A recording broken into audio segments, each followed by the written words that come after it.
Nahima Temari, vous avez déclaré ce matin aussi que si vous n'adhérez pas à l'idéologie du Tavini Houir Attira, c'est le programme. J'ai pas dit ça. Donc, le programme vous a séduit. Le programme m'a séduit et je reviens dessus, c'est important parce que si notre président aujourd'hui est président, c'est parce que derrière, il y a 38 membres qui siègent à l'Assemblée de Polynésie française. Derrière ces membres, on a des milliers de militants Tavini qui viennent porter un combat qui dure depuis 40 ans. Ce serait irrespectueux de ma part, et je ne l'ai pas fait encore une fois, de tenir ce genre de propos. Mais en fait, je veux que les gens comprennent, et je pense qu'ils l'ont compris, que clairement, je ne suis pas un choix politique et je trouve que c'est respectable. Je ne sais pas quand est-ce que c'est arrivé la dernière fois, mais concrètement, je suis apolitique et en fait, je viens du privé, j'avais mon entreprise, j'ai encore mon entreprise qui va s'arrêter bientôt d'ailleurs. Je n'avais tout simplement pas le temps. Et est-ce que on peut travailler avec un gouvernement avec lequel vous dites que vous étiez apolitique, donc... Oui. Quelque part, vous n'étiez pas intéressé, ou en tout cas, le Tavini Houir Attira ne faisait pas partie de vos choix politiques. Je l'ai partagé avec les membres du gouvernement parce que c'était important. Depuis ma plus tendre enfance, je suis sensibilisée à la personnalité de notre métois Oscar Tavanatemaru et Oscar Manteitemaru, et je pense que c'est vraiment notre Tavana à tous. Toutes les personnes comme lui qui ont œuvré pour leur combat doivent à un moment donné être respectées. Je pense sincèrement que, clairement, à la base, c'est le président qui m'a séduit. Mon recrutement a été particulier puisque c'est intervenu il y a une semaine. Je pense que le président sera d'accord avec moi. Lorsqu'on s'est rencontrés, on ne savait pas tous les deux qu'on allait travailler ensemble. En 1h30, il m'a convaincu. Les gens qui me connaissent savent que je suis quelqu'un de terrain, je suis quelqu'un de réfléchi. Je ne réagis jamais parce que je l'ai fait par ma jeunesse. Ça ne m'a pas servi. Quand je vous dis que j'ai dit oui en 15 secondes, c'est vraiment vrai. C'est pour vous prouver que l'homme et les valeurs qu'il défend, quand je l'ai rencontré en tête à tête, je l'ai retrouvé et ça m'a séduit. Alors pour entrer plus en détail sur votre charge de travail, vous disiez ce matin qu'il ne fallait pas considérer le sport simplement comme un loisir. C'est un outil d'inclusion. Concrètement, comment ça se décline?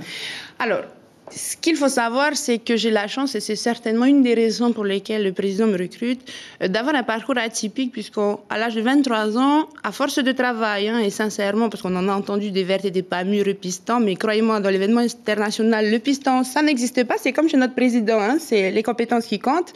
J'ai la chance, parce que c'est une vraie chance, d'avoir pu évoluer 10 ans dans l'événementiel international. Je suis beaucoup rattachée au football parce que j'ai travaillé pour la FIFA pendant 10 ans. Malgré tout, j'ai œuvré et en principe, dans 2 mois, j'étais censée partir. Il faut aller chercher cette expertise. Il faut qu'on utilise les organismes existants pour venir s'inspirer. On n'a pas de temps. On en a déjà perdu. On le voit et on l'a encore entendu dans le discours. C'est difficile, la vie c'est difficile et aujourd'hui, je suis ministre, mais croyez-moi, il y a quelques semaines, j'étais au fond du trou. Et je pense que ça aussi, ça a séduit Motei parce que le vécu, l'expérience, c'est important. Donc moi, j'ai la ferme intention et je l'ai partagé avec les représentants du Tavini qui m'ont interpellé ce matin en leur disant, effectivement, le pays est une source de financement et malheureusement, on ne voit quasiment que comme ça. Or, l'Union européenne finance le sport. L'État finance le sport et le fait très bien, notamment avec le Haut-Commissariat. Mais il est intéressant, parce que je ne connais pas tous les sports et j'ai hâte de découvrir, d'aller chercher ces sources de financement. Notre pays est en difficulté et j'ai confiance en notre ministre des Finances pour accompagner le gouvernement dans sa mission et surtout notre population.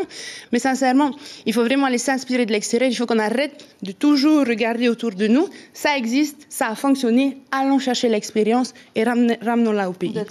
Le message, c'est ça surtout. La prévention contre la délinquance fait aussi partie de votre portefeuille. C'est un gros chantier. On attendait du précédent gouvernement un plan d'action pour la jeunesse et la prévention contre la délinquance. Est-ce que ce sera votre premier chantier? Alors, je le répète encore aujourd'hui, je pense que la terminologie contre est pas tellement adéquate et c'est pour ça que dans l'intitulé officiel du poste, c'est la prévention de la délinquance. Je pense qu'il faut avoir vécu la délinquance et ses conséquences pour le comprendre et je pense avec humilité être la personne qu'il faut puisque j'ai une grande famille, je vois ce qui se passe, je côtoie des gens qui sont en difficulté tous les jours. Hein, je le disais et je le redis encore ce soir, et j'ai pas honte de ça. Je vis au quartier Estol. Ce sont des gens qui sont en quête de repères.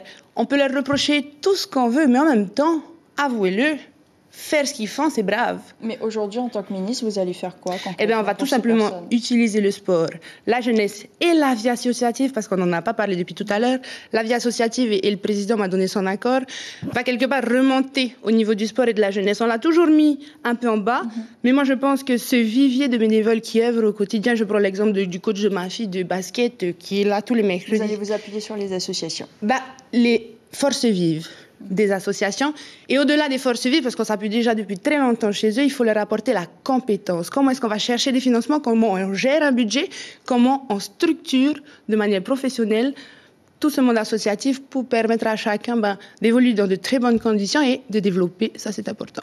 Merci beaucoup, Naïma Temari, d'avoir été avec nous ce soir. L'information en continu sur Polynésie la première, Internet et réseaux sociaux.